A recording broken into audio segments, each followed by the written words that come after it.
अस्सलाम वालेकुम फ्रेंड्स, उम्मीद है आप सब लोग खैरियत से होंगे। फ्रेंड्स, सैकड़ों सालों से दुनिया भर में मुख्तलिफ सकाफ़तों और मज़हब नगारों को इबादत, मरकबात और तदफीन के लिए जगहों के तौर पर इस्तेमाल किया है। हिंदू देवताओं के पजीदा नक्शो निगार और यूनानी देवताओं के अफसानों और ज़ेर ज़मीन मकामात के बारे में आज हम बात करेंगे।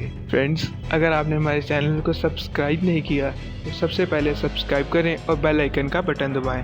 Number 5, the Elephanta cave. Friends, ये गार 5वीं सदी में एक पहाड़ पर तराश कर बनाई गई थी। एलिफेंटा केव के मंदिरों में हिंदू देवताओं के पुरजोश चेहरे और लड़ते हुए जिस्म कदीम हिंदुस्तानी आलात के ड्रोन को सुन रहे हैं। यहाँ बहुत से हथियारों में लेस कायनाती रक्षा और तरमीती के 3 चेहरे देवता की हिफाजत और तबाहकुन पहलू की नुमाइंदगी करते हुए आज भी इतने ही तासराती हैं जैसे सदियों पहले थे। नंबर 4, एक्टन टूनिचल मैग्नेट। फ्रेंड्स, अफसानों में ज़ेर ज़मीन का सफ़र करना भी आसान नहीं होता और इस गार का दौरा करने के बाद आप महसूस कर सकते हैं कि ये गार कितनी खूबसूरत है, और ये जितनी खूबसूरत है उतनी पुरअसरार भी। गार के अंदर माया की कुर्बानी के मुकाम तक रसाई में पैदल सफ़र और पानी के अंदर तारीकी शामिल है, लेकिन तकरीबन 1 मील ज़मीन में क्रिस्टल मैडन की आरामगाह मौजूद है जो एक मादा कंकाल है। नंबर 3, लॉन्गमैन केव।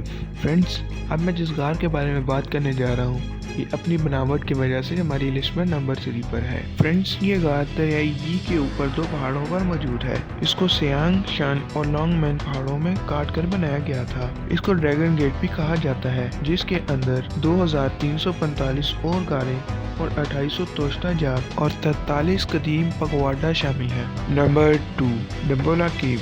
फ्रेंड्स, अब मैं जिस गार के बारे में बात करने वाला हूँ ये अपने आप में ही मुनफरिद है। ये श्रीलंका में वाक़या एक आलमी सकाफती मुकाम है और ये 22 सदियों से ज़ियारतगाह बना हुआ है। शानदार तौर पर किया गया पेंट और सुनहरी दीवारों के साथ साथ मुजस्मे छत को बराह रास्त टान की खुदरी शक्लों पर पेंट किया गया है।